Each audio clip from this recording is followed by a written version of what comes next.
She bought a human pet, but now she sleeps at the foot of his bed. If you enjoy this channel, please check to see if you're subscribed. The sub-zero winds of Glacis Prime howled through the open-air slave market like the dying breath of the world itself. Lenira pulled her thermal silks tighter around her shoulders, feeling the cold seep through the expensive fabric as if it were nothing more than paper. Her cerulean skin had taken on a darker hue, the telltale sign that her body temperature was dropping to dangerous levels. Around her, the other highborn shoppers moved with the slow, deliberate gait of people conserving energy in the cold. The market stalls were arranged in concentric circles around geothermal vents, each merchant positioning their wares as close to the heat as their station allowed. The truly desperate, the undesirables, the broken, the dying, were caged in the outer rings where the temperature dropped to levels that would send most Aelari into frost sleep within hours. It was in one of these outer cages that Lenira found him. She had been searching for weeks, spending a fortune on thermal anchors, the pleasant euphemism for warm-blooded slaves. Most were small furred creatures from tropical worlds, barely able to produce enough heat to warm a single room. The reptilians were worse, going dormant the moment the temperature dropped. She needed something powerful, something that could keep her alive through the long nights when the geothermal grid flickered and failed. The human sat in his cage as if he were lounging in a garden, shirtless, actually shirtless in near-freezing air that had the other slaves huddled in misery. His skin was a warm tan that seemed to drink in what little light filtered through the perpetual clouds, broad shoulders, dense musculature, and a casual indifference that bordered on arrogance. He was eating an apple where had he gotten an apple, and watching the crowd with dark, intelligent eyes. Heat haze rippled off his shoulders.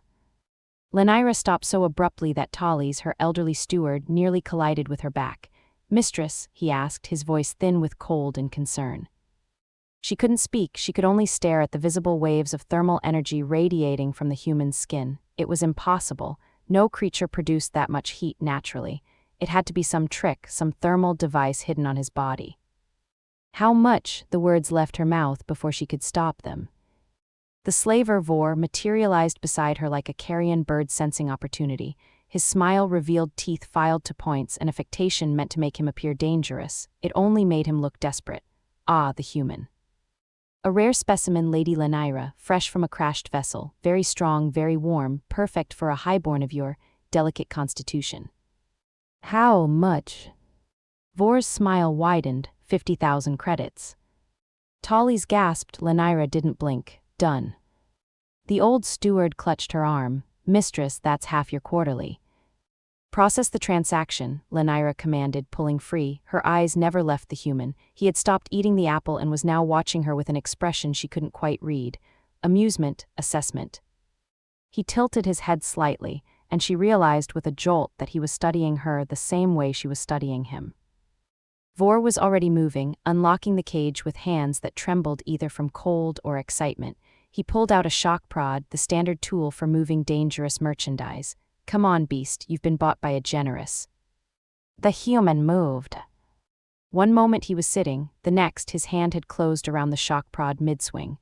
Vor squeaked in terror as the human rose to his full height, easily a head taller than any Aelari in the market. The crowd had gone silent, watching with the morbid fascination reserved for public executions. The human looked at the shock prod in his hand as if examining an interesting insect. Then he looked at Vor. He didn't speak, didn't snarl, didn't make any threatening gesture. He simply looked, and the slaver went pale as fresh snow. Slowly, deliberately, the human dropped the shock prod into the mud. Then he turned to Lenira and walked toward her, his bare feet crunching in the frost. She stopped precisely 2 paces away. Even at this distance, she could see the faint steam rising from his skin, a testament to the impossible furnace burning inside him. He was treating the collar around his neck like a bad fashion accessory, ignoring it completely. Their eyes met. She saw intelligence there, calculation, and something that made her breath catch control. He wasn't broken, he wasn't even tamed, he was choosing to go with her. "What's your name?" she asked, her voice barely above a whisper. The human's lips curved into something that might have been a smile. He said nothing, but his eyes conveyed a clear message. "You'll find out when I'm ready to tell you." Lenira should have been terrified, should have recognized the danger of bringing something so clearly untamed into her home. Instead, she felt a flutter of warmth in her chest that had nothing to do with his body heat. "Come," she said, turning toward her transport. "You're mine now." Behind her she heard his footsteps, steady, unhurried, the footsteps of a man who had just allowed himself to be bought, not captured. The crowd parted for them like ice before a blade. Lenira's estate occupied a prime position above one of the largest geothermal vents on Glacis Prime, a sprawling complex of crystalline towers and heated courtyards that spoke of old money and older bloodlines. The human, her human, she reminded herself, said nothing during the transport, simply sat in the passenger compartment and watched the frozen wasteland slide past the windows with the same casual interest he'd shown in the market. Tallis had tried to sit between them. The human had looked at the empty space beside Lenira, then at Tallis, then raised one eyebrow. The old steward had relocated to the forward compartment without a word. Now they stood in her private chambers, a vast room designed for someone of much greater importance than Lenira currently held. High ceilings with thermal vents that hummed constantly but never quite managed to warm the space adequately. Plush carpets imported from warmer worlds, a bed large enough to sleep 5, piled high with thermal blankets that she burrowed under each night and still woke shivering.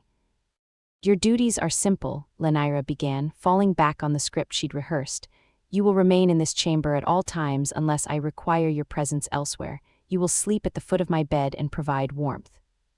You will not speak unless spoken to. You will." The human walked past her and sat on her bed, not at the foot, in the middle. He bounced once, testing the mattress, then looked around the room with an expression of professional assessment. "Did you hear what I said?" Lenira demanded, her voice sharper than intended. He looked at her, then at the thermal vents, then at the windows. He stood, walked to the largest vent and crouched beside it. His hands, large hands, she noticed, with calluses that spoke of hard labor, traced the vent housing.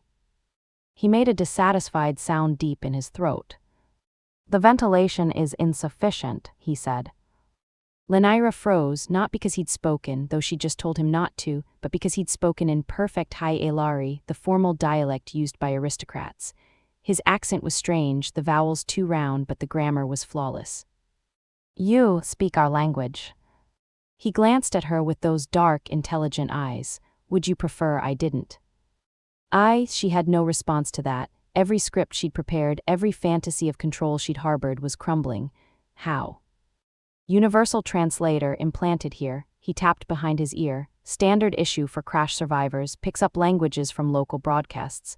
He returned his attention to the vent. This system is working at maybe 60% efficiency. Explains why you're cold all the time. "I am not cold all the time," Lenira protested, even as she felt a shiver run through her body. He looked at her again, and this time there was something almost gentle in his expression. "Your skin is dark blue. According to the physiological data I pulled from the medical networks, that means you're hypothermic. You've been hypothermic for weeks." Lenira opened her mouth, then closed it, then opened it again. "You hacked our medical networks." Hacked is such an ugly word, I prefer borrowed without permission. He stood, brushing dust from his hands. "You bought me to keep you warm, I can do that. But I can also fix your heating system, upgrade your thermal efficiency by 30%, and possibly save you a fortune in energy costs. Which would you prefer?" For a long moment, Lenira simply stared at him. This wasn't how this was supposed to work. She was the mistress, he was the pet. She gave orders, he obeyed. That was the natural order of things. Except nothing about this human felt natural. "What's your name?" she asked again. This time he answered, Dominic Cole." "Well, Dominic Cole, you will address me as Mistress or Lady Lenira. You will sleep where I tell you to sleep, and you will." 62 degrees, he interrupted, looking at a small device on his wrist. "That's what this room will drop to tonight when the external temperature bottoms out. Your species enters frost sleep at 45. You're tougher than you look, but you're not tough enough to survive that many nights of thermal stress." He walked back to the bed, sat down, and met her eyes with a directness that should have been insolent but somehow wasn't. "So here's what's going to happen, Lady Lenira. You're going to sleep in your bed. I'm going to sleep in this bed because I'm too big for the floor, and that chaise is decorative, not functional. And when you get cold, not if, when you're going to move toward the heat source. That's basic biology. I won't take advantage. I won't hurt you, but I'm not going to pretend to be some mindless beast either." And if I order you to the floor anyway? He shrugged. Then you'll wake up on the floor next to me because you'll sleepwalk to the warmest spot in the room. Might as well save us both the dignity.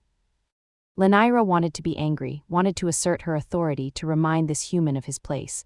But she was tired, cold, and, if she was honest with herself, terrified of another night spent shivering under inadequate blankets. Fine, she said curtly, but you stay on your side. Dominic's lips quirked. Yes, mistress. The lights dimmed automatically as evening fell. Glacis Prime's day-night cycle was more psychological than astronomical. The planet was locked in perpetual twilight as it drifted away from its dying star, but the Aelari clung to the old rhythms. Lenira changed behind a privacy screen, donning a sleeping gown of thermal silk that cost more than most families earned in a year. When she emerged, Dominic was already lying on his side of the bed, still wearing his simple tunic, his eyes closed. She slipped under the covers, maintaining a careful distance. The heat radiating from his body was palpable even from 2 feet away. She closed her eyes, willing herself to sleep. The temperature dropped. In her sleep, Lenira felt the cold seeping in through the inadequate thermal systems. Her body, operating on pure survival instinct, did what any ectothermic creature would do. It sought heat. She crawled across the bed, unconscious and desperate, until she found the source. Dominic woke the moment she touched him. He'd been trained for light sleep, for alertness in hostile environments. He watched as Lenira, still deeply asleep, latched onto his leg like a drowning woman clinging to driftwood. Her cerulean skin was cold against his warm flesh, her breathing shallow and rapid. He should have pushed her away, should have maintained boundaries. Instead, he reached down and rested his large, warm hand on her head. Her orange hair was soft beneath his palm, and he could feel her relaxing almost immediately as his body heat seeped into her. She made a small sound of contentment, pressing closer. Dominic looked at the ceiling, at the inadequate thermal vents, at the luxury that couldn't solve the fundamental problem of a dying world. He thought about the mission he'd been on before the crash, about the fleet that was undoubtedly searching for him, about the strategic importance of this sector. And he thought about the woman clinging to him, a highborn who'd spent a fortune to buy warmth, who tried to maintain dignity in a world that was slowly freezing to death. "Sleep well, princess," he murmured, so softly she couldn't possibly hear. His hand remained on her head, steady and warm, a living anchor against the cold. Outside, the wind howled. Inside, for the first time in weeks, Lenira slept without shivering. Morning arrived with the artificial brightening of the estate's lighting systems.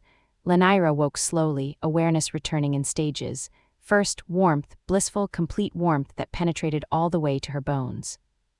Second, comfort, she was pressed against something solid and reassuring. Third, horror, she was wrapped around Dominic Cole like a vine on a tree, her head pillowed on his chest, one leg thrown over his hip, her arms clutching his torso. She jerked away so fast she nearly fell off the bed. Dominic, already awake, caught her arm with reflexes that seemed impossibly fast. "Easy," he said, his voice rough with sleep. "You're safe." Lenira yanked her arm free, her face flushing a deep purple, the Aelari equivalent of a blush. That was. "Biology," Dominic finished calmly, sitting up. "You were cold, I was warm, your hindbrain made the logical choice." He stretched and Lenira found her eyes tracking the movement of muscles beneath skin. "How do you feel?" She paused, taking inventory. Her body felt good, better than it had in months. Her skin had returned to its normal cerulean shade, her mind was clear, her energy levels stable. One night of proper warmth had done more for her than weeks of expensive thermal treatments. "I feel fine," she admitted grudgingly, "but that doesn't mean." A sharp knock interrupted her. Tallis entered without waiting for permission, his face pinched with disapproval. "Mistress, Lord Kale has sent word. He expects you at the council meeting this afternoon. He also inquires about your new acquisition." The way Tallis said acquisition made it clear what he thought of Dominic. "Tell Lord Kale I'll attend at the appointed time," Lenira said, her voice cool and aristocratic, "and tell him my household affairs are my own concern."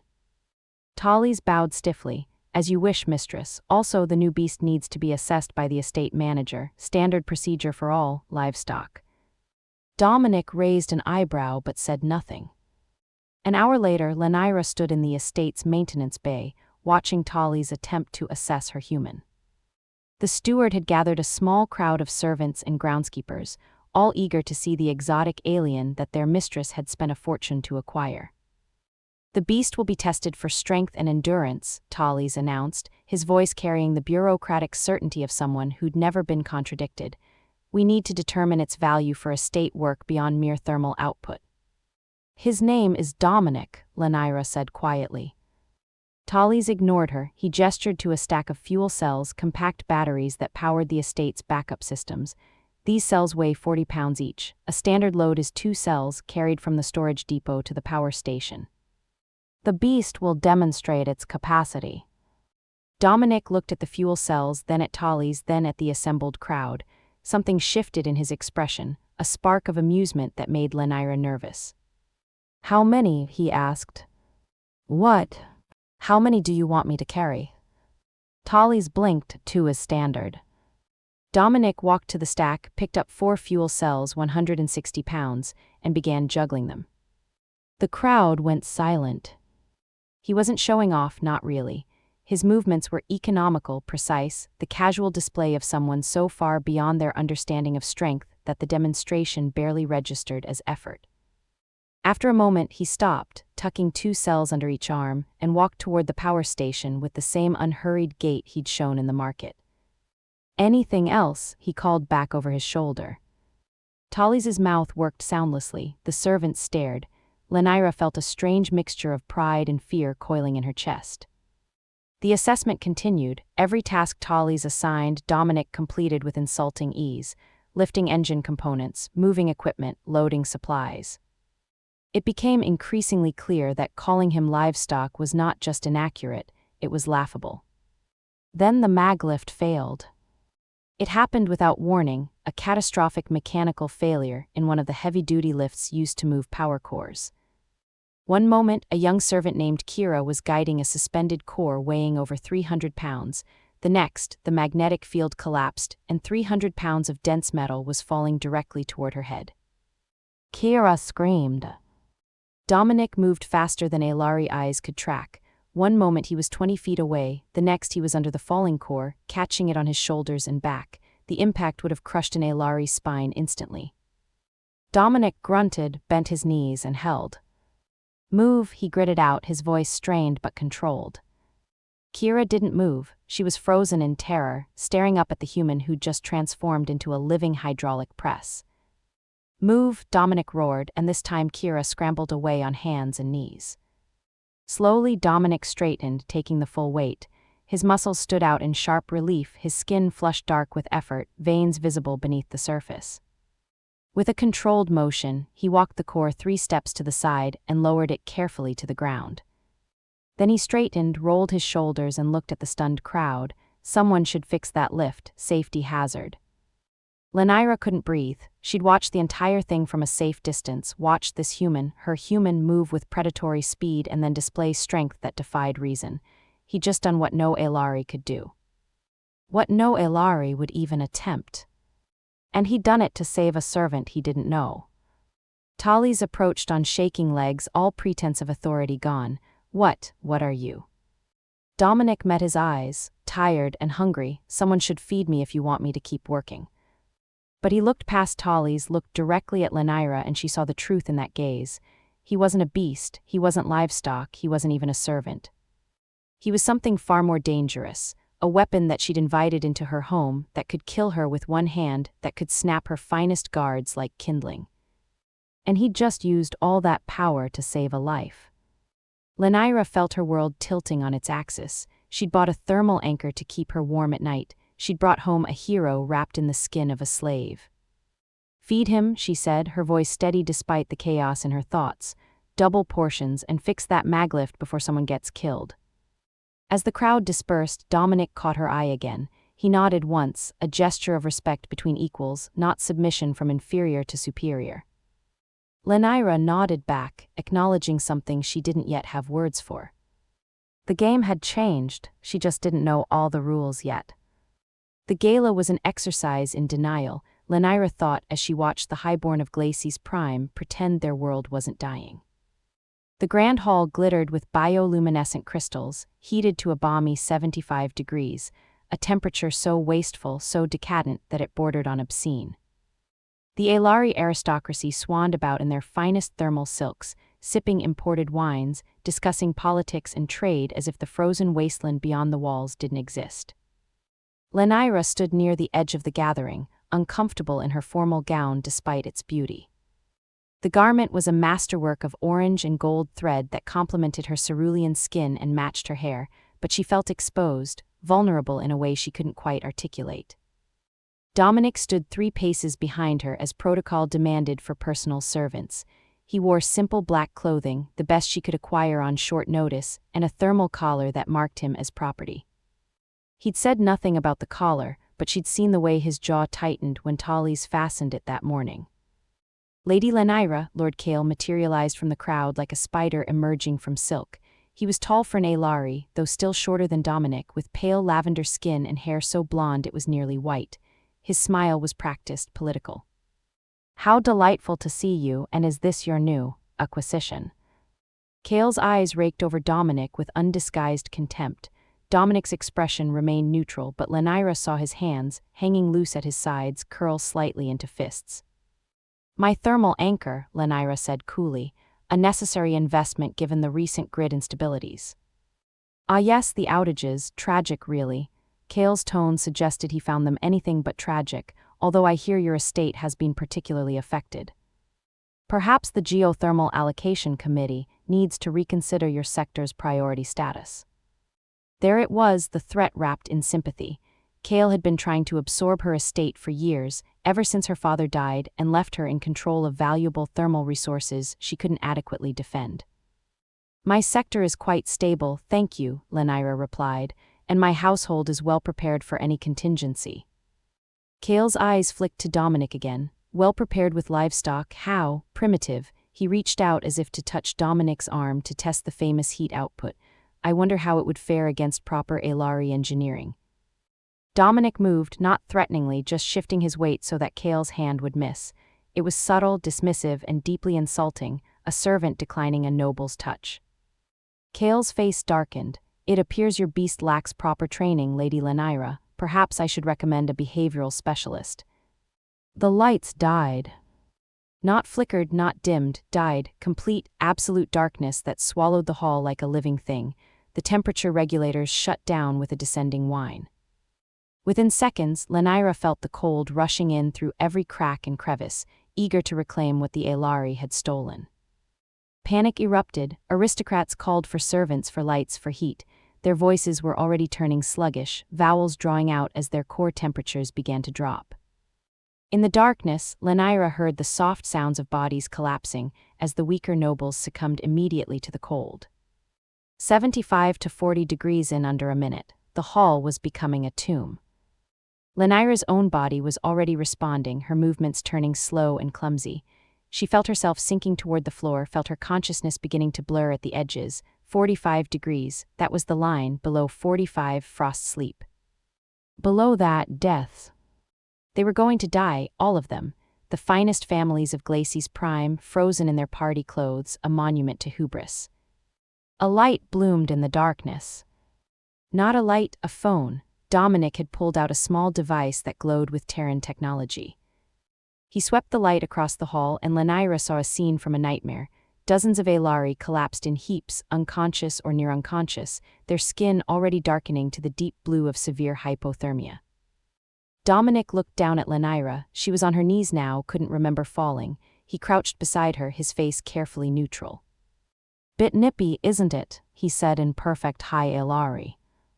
Through the fog of oncoming frost sleep, Lenira could only stare. He was fine, not fine, annoyed, as if the temperature that was killing everyone around him was merely inconvenient. "How?" she managed. "I'm human, this is 40 degrees, chilly sure, but not lethal for me."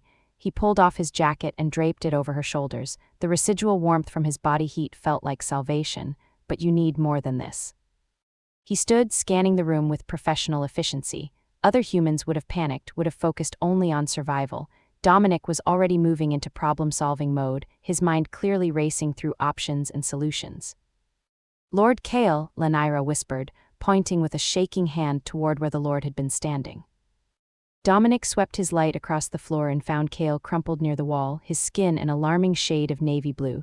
Dominic walked over, checked his pulse, and nodded once. Alive, frost sleep, he'll survive if we get heat soon. We're all going to die, said a weak voice from nearby. Tolly's somehow still conscious, his ancient body clinging to awareness through sheer stubbornness. No, Dominic said flatly. He looked at Lenira and she saw something shift in his expression, a decision being made.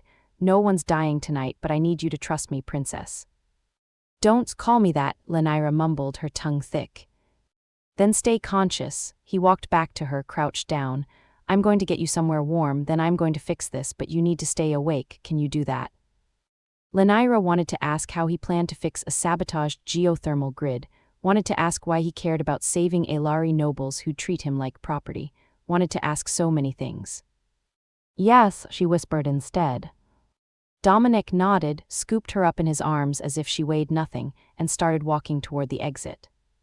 Behind them, the grand hall continued its transformation into a crypt, the aristocracy of an entire world slowly freezing to death in their finest clothes. But Lenira, pressed against Dominic's chest, feeling the impossible heat radiating from his skin, thought maybe, just maybe, they had a chance. If they survived this night, everything would change, the illusion of human servitude would be shattered, the power dynamics would shift irreversibly. And Lenira, drifting on the edge of consciousness, realized she didn't care about any of that. She just wanted to be warm. Lenira's sealed bedroom had become an island of relative warmth in a frozen estate. Dominic had carried her through corridors where ice was already forming on the walls, past servants collapsed in doorways, through a building that was transforming into a crystalline catacomb. He'd kicked open her chamber door, the lock frozen solid, and deposited her on the bed with a gentleness that contrasted sharply with the violence of their entry. Now he moved through the room with clinical efficiency, sealing windows with blankets, stuffing cracks with whatever fabric he could find. His breath didn't steam in the air. That fundamental wrongness kept drawing Lenira's fading attention. How are you not cold? She asked, her words slurring together. Her core temperature had dropped below 50 degrees. In medical terms, she was entering late-stage hypothermia. Her organs were beginning to shut down. I run at 98 degrees constant, Dominic said, not looking up. I'm a living furnace, Lenira, and right now I'm your only chance. He finished sealing the last window and turned to assess her. His expression tightened. You're in hypothermic shock. How long can your species survive below 50 degrees? 20 minutes, Lenira whispered, maybe less. Not good enough, he moved to the bed, pulling off his shirt in one smooth motion. His torso was a map of scars, burns, cuts, what looked like shrapnel wounds, a warrior's body. Blankets aren't going to cut it, you need direct thermal transfer. Through the fog of dying consciousness, Lenira felt a spike of alarm. What are you? Saving your life, apologies in advance for the informality, mistress. He lifted her as if she were a child, positioned himself against the headboard, and pulled her directly against his bare chest. The shock of contact was electric. His skin, 98.6 degrees, felt like touching a sun. Lenira gasped, her body seizing at the temperature differential. It hurt, the warmth flooding her frozen cells, blood beginning to circulate again through constricted vessels. She tried to pull away. Stay still, Dominic commanded, his arms like bands of steel around her. I know it hurts, your capillaries are reopening. It's going to hurt for a few more minutes and then it's going to feel amazing, trust me. I don't, we barely, you're my servant. I'm a lieutenant in the Terran Engineering Corps, call sign Phoenix 7, currently MIA from a deep space reconnaissance mission that went sideways 3 months ago. His voice was steady, matter-of-fact. I've been waiting for an opportunity to signal my fleet without compromising my position. The crash put me in a gray market that specialized in warm-blooded species, which made you the best chance for survival until extraction. Lenira's brain was struggling to process his words. Lieutenant, Terran, Engineering Corps, each term carried implications that rewrote everything she thought she knew. You're military. Combat engineer, technically, I blow things up and fix things, usually in that order. He adjusted his grip, pulling her tighter against him. How do you feel? Lenira took inventory. The pain was receding, replaced by a spreading warmth that felt like being reborn. Her fingers and toes were tingling with returning circulation. Her mind was clearing, thoughts becoming coherent again. She was pressed full length against a man she barely knew, wearing only a thin sleeping gown, with his bare chest warm against her cheek. She should have been horrified, scandalized, furious at the breach of propriety. Instead, she felt safe. Better, she admitted quietly, much better. Good, now listen carefully because we don't have much time. Dominic's voice dropped to a tactical briefness. This wasn't an accident. The geothermal grid was sabotaged, specifically targeted at load-bearing junctions that would cascade failure across your estate's thermal zone. Whoever did this wanted everyone in that hall dead. Kale, Lenira breathed. Lord Kale, he threatened me tonight. He's been trying to take my estate for years. Checks out, he was positioned near the exit and had personal thermal gear in his jacket pocket. I felt it when I checked his pulse. He planned to be the only survivor, probably positioned to heroically manage the aftermath and absorb your assets under emergency provisions. Dominic's jaw tightened. Amateur hour, honestly. Any competent saboteur would have known to account for off-world variables. Variables like you. Variables like me. He looked down at her and something softened in his expression. For what it's worth, I'm sorry for the deception. You treated me better than I expected, better than most in your position would treat a slave. You fed me well, didn't abuse me, and only tried to give me orders you thought were reasonable. A ghost of a smile crossed his face. Even if you did try to make me sleep at the foot of your bed. Despite everything, the cold, the danger, the revelation that her world was built on lies, Lenira laughed. It was a weak, breathy sound, but genuine. You ignored that order immediately. I don't take orders that don't make tactical sense. His expression grew serious again. Lenira, I need to leave you for a while. The backup systems in your basement can restore partial power, but they require manual activation. Your people don't have the physical strength to turn the valves. They're rusted solid from disuse. I can do it, but it's going to take time. The assassins, Lenira said suddenly. If Kale planned this, he'll have sent people to ensure no one survives. Already considered, I'll handle them. He said it with such casual certainty that it took a moment for the implications to register.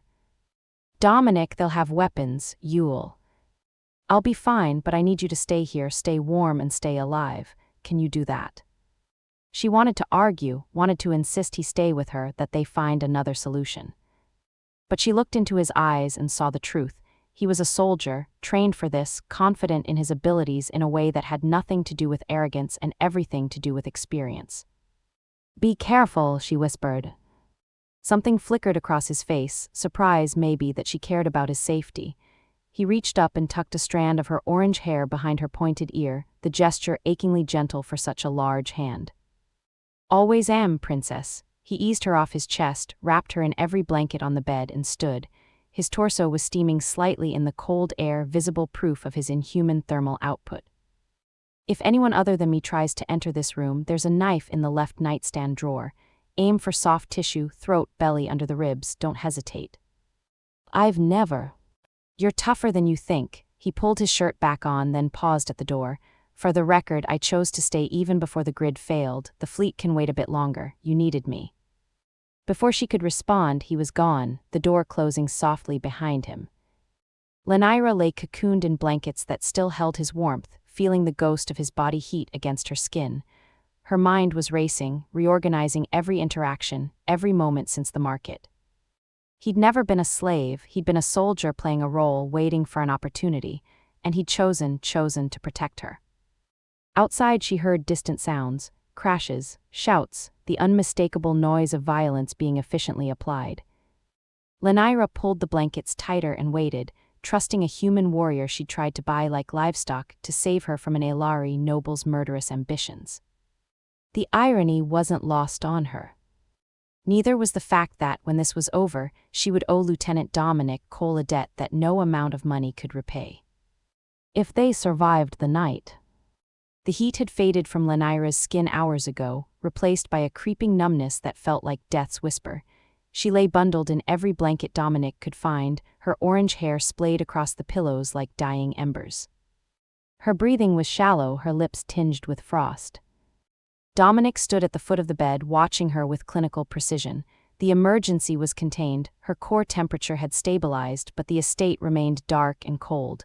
The ambient temperature had dropped to 38 degrees Fahrenheit. For the Aelari scattered throughout the manor, unconscious and freezing, time was running out. Stay put, princess, he said, his voice low and steady. Lenira's eyes flickered open, unfocused. Don't leave. I'm not leaving, I'm fixing this. He turned toward the door, rolling his shoulders. The cold was annoying, like walking through autumn air back home, but nothing more. You'll have heat in 20 minutes. He left before she could protest. The basement access was hidden behind the kitchens, a narrow stairwell that descended into absolute darkness. Dominic's breath didn't mist in the frigid air, the one advantage of being a walking furnace. He felt along the frozen stone walls, his fingers tracing the geothermal conduit pipes until he found the main junction. The boiler room was a cathedral of pipes and valves, all coated in a thin layer of frost. Emergency lighting flickered weakly from backup cells, casting long shadows across the machinery. Dominic approached the main control panel and cursed. The digital interface was dead. Someone had physically severed the automation relays, clean cuts, deliberate sabotage. The backup system required manual override, and the Elari had never designed it for manual operation. Why would they? Their entire civilization ran on automation and delicate machinery, operated by beings with the grip strength of children. Dominic cracked his knuckles. The primary valve wheel was 4 feet in diameter, corroded red with disuse and sealed shut by decades of mineral deposits. Warning labels in flowing Elari script covered the housing, emergency personnel only, automated release required. He gripped the wheel with both hands, his muscles bunched, veins standing out along his forearms. The metal groaned. Dominic planted his feet, leveraged his weight, and pulled. The wheel moved a 1/4 inch. Then another. The rust screamed as it fractured. Dominic's hands burned where the frozen metal contacted his skin, but he didn't stop. He threw his entire body into the rotation, 200 pounds of high-gravity muscle against a machine that had never expected biological interference. The wheel gave, it spun freely, and somewhere deep in the walls, ancient mechanisms clanked to life. Steam hissed through the pipes. 1 down, 3 more to go. The secondary valves were worse, smaller, tighter, locked behind access panels that required tool codes to open. Dominic stared at the digital locks for exactly 3 seconds before he returned to the main floor and found what he needed, a crowbar. The Elari called it a leveraging implement. Dominic called it a skeleton key. He jammed the crowbar into the first access panel and yanked. The metal shrieked. The panel tore free, revealing the valve beneath. He repeated the process twice more, his movements efficient and brutal. Each valve required the same treatment, raw torque applied until the mechanism surrendered. By the time he reached the 4th valve, his hands were bleeding. The cold had frozen the blood into dark streaks across his palms, but the pain was distant, irrelevant. He'd worked through worse. The final valve was smaller, nested inside a junction box that wouldn't accommodate his hands. Dominic examined it for 10 seconds, then made a decision. He gripped the pipe above the valve and twisted. The metal shrieked, the pipe bent, then separated, releasing a jet of scalding steam directly into the bypass channel. Not elegant, but functional. The boiler room shuddered. Deep within the walls, the geothermal system roared back to life. Heat flooded through the conduits, racing upward into the estate's distribution network. Dominic climbed the stairs, leaving bloody handprints on the stone. When he returned to Lenira's chambers, warmth was already seeping through the vents. Her eyes were open, watching the doorway. When she saw him, hands torn, tunic soaked with sweat and frost, her expression shifted into something between awe and terror. "You fixed it," she whispered. "I fixed it." Dominic crossed to the wash basin and ran his hands underwater, watching the blood swirl away. "Heat'll be back to normal in an hour." Lenira pulled herself upright, the blankets falling away from her shoulders. Color was returning to her blue skin, the deathly pallor receding. "How did you?"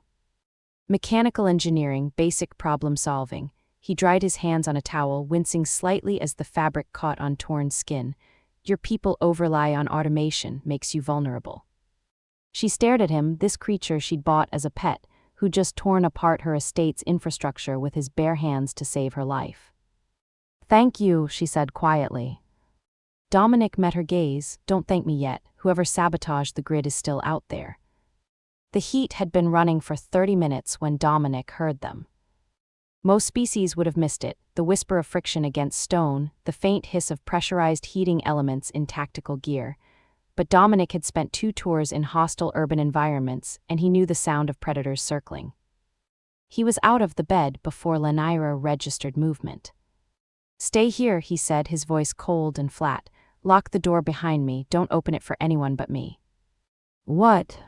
Now, Lenira.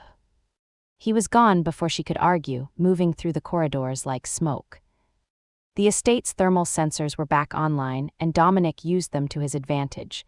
He moved through the cold zones, unheated service passages and storage rooms where his body heat wouldn't betray him. The intruders were in the east wing, moving in a standard sweep pattern. 4 targets, maybe 5. Dominic reached the gallery overlooking the main hall and dropped into a crouch. Below, 3 figures in bulky thermal suits moved through the darkness, their helmet lights cutting pale beams through the gloom. They carried shock staves and dart rifles, non-lethal armament for cleanup operations. They were here to finish what the blackout started. Dominic descended the service ladder in silence, his bare feet making no sound on the stone. The first assassin never saw him coming. Dominic's hand closed around the external heating tube running along the suit's spine, and he ripped. The tube tore free with a spray of heating gel. The assassin gasped as frigid air flooded into his suit. His body went rigid, then limp, collapsing like a puppet with cut strings. The second assassin spun, raising his weapon. Dominic was already moving. He crossed the distance in 3 strides, faster than the Aelari's nervous system could process, and drove his shoulder into the assassin's chest. The impact lifted the attacker off his feet and slammed him into the wall hard enough to crack stone. Dominic tore the heating tube free, the assassin crumpled. Contact we have. Dominic moved. The third assassin managed to trigger his communicator before Dominic's hand wrapped around his throat. Dominic didn't squeeze, didn't need to. He simply held the assassin in place while his other hand found the heating system and destroyed it. The cold did the rest. 3 down, he heard running footsteps, reinforcements converging on his position. Dominic grabbed one of the shock staves and tested its weight, primitive but functional. 2 more assassins entered the gallery, moving in tactical formation. They saw their fallen comrades and raised their weapons. Dominic threw the stave like a javelin. It struck the lead assassin's faceplate dead center, shattering the seal. Frigid air rushed in. The assassin collapsed mid-stride. The final attacker broke formation and ran. Dominic caught him in the grand foyer. The assassin spun, swinging his dart rifle like a club. Dominic caught the barrel mid-swing and pulled. The weapon came free and Dominic reversed it, slamming the stock into the assassin's helmet. The man stumbled. Dominic grabbed the heating tube and yanked. The assassin dropped, frost already forming on his exposed skin. Silence fell over the estate. Dominic stood among the unconscious attackers, breathing slowly, the shock stave in his hand. His knuckles were bleeding again and his tunic was torn, but he was otherwise unharmed. He heard movement behind him, light, hesitant footsteps.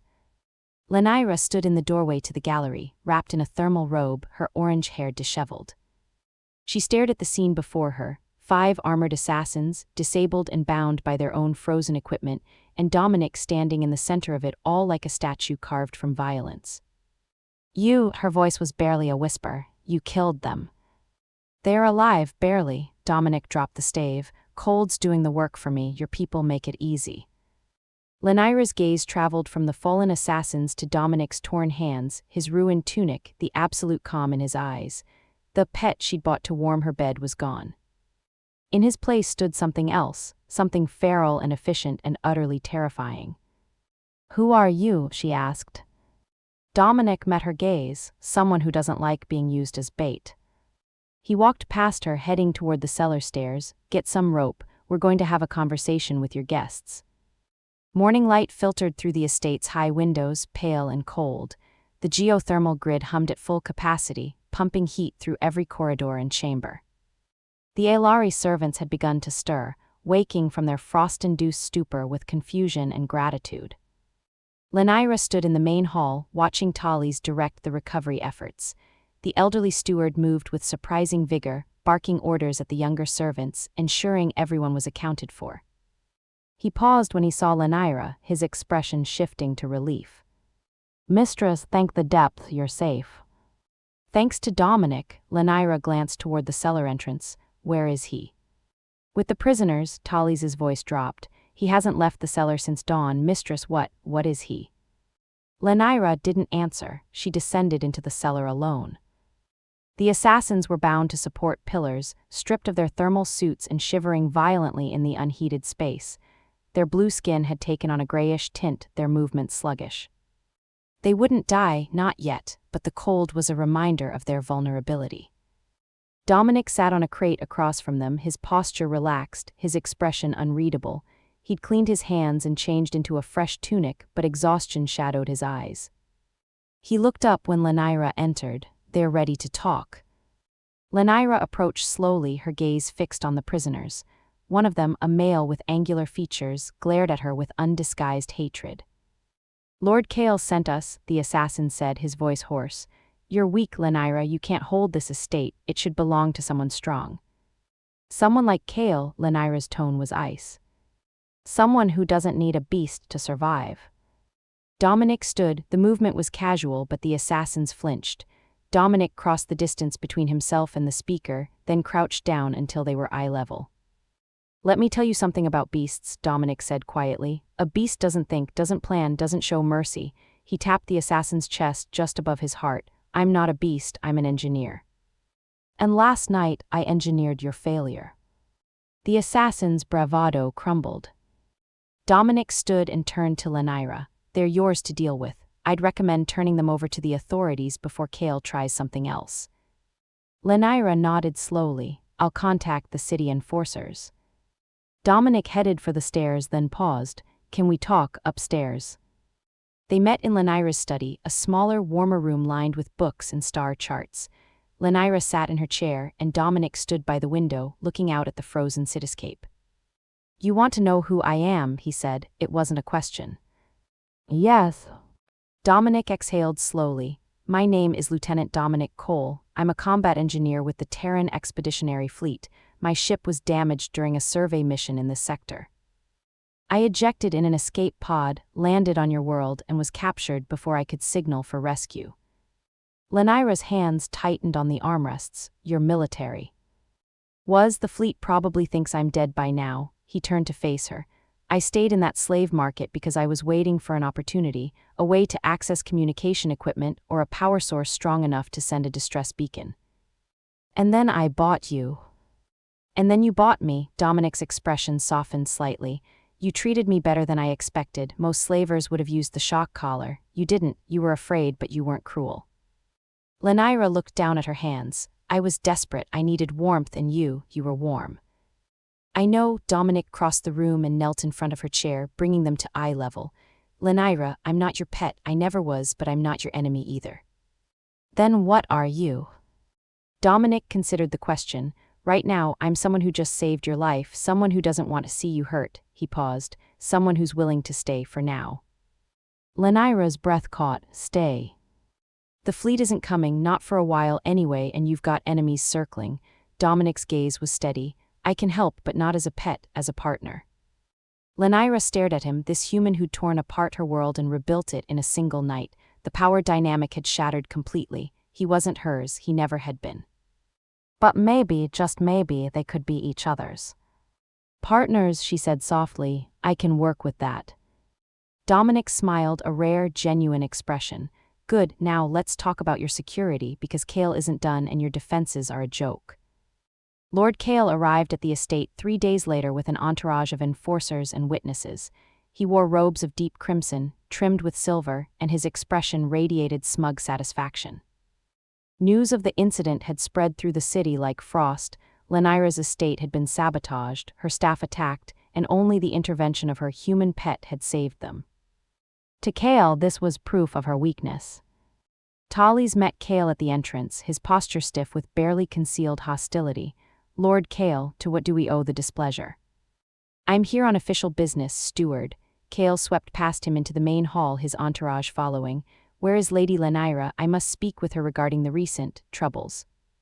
Lenira descended the grand staircase, her orange hair braided elegantly, her expression calm. She wore robes of deep blue and gold, projecting authority despite the turmoil of the past days. Dominic followed 2 steps behind, dressed in fitted black trousers and a gray tunic, clothing that allowed movement but maintained dignity. He looked less like a pet and more like a bodyguard. Kale's gaze flicked to Dominic and something cold passed through his eyes. Lady Lenira, I've come to discuss the future of your estate. Have you? Lenira stopped at the base of the stairs, her tone pleasant but edged with ice. How considerate.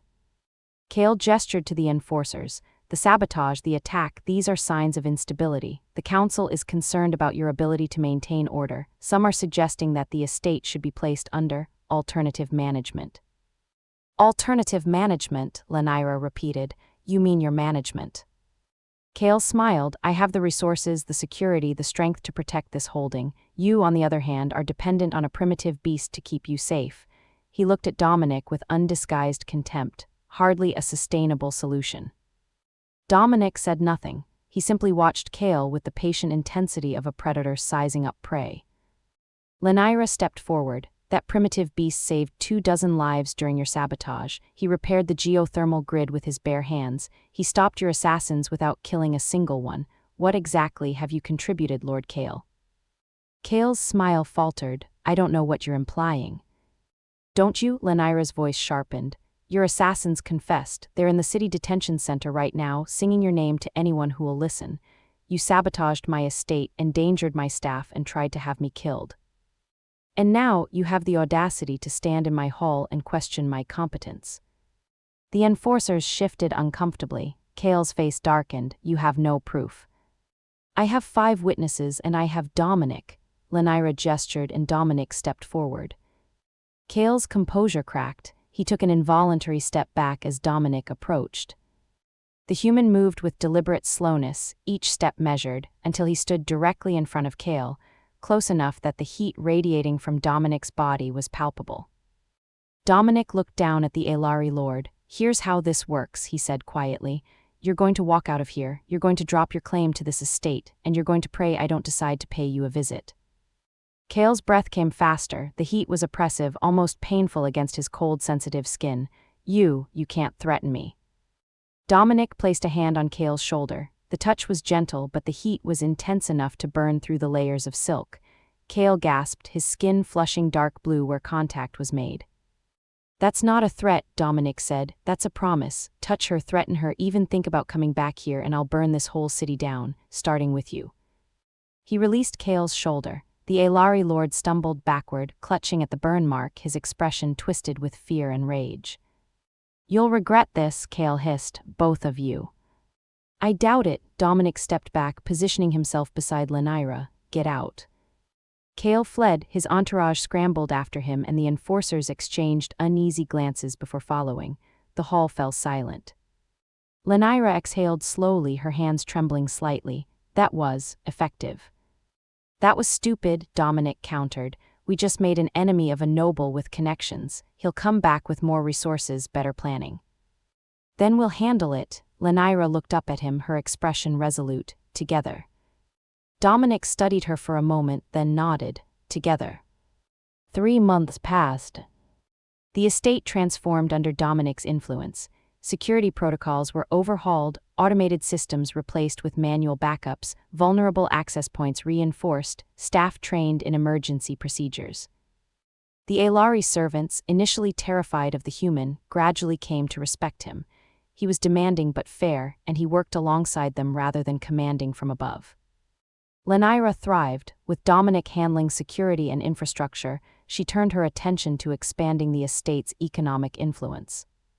Trade agreements were negotiated, alliances formed, and her reputation shifted from weak heiress to cunning strategist.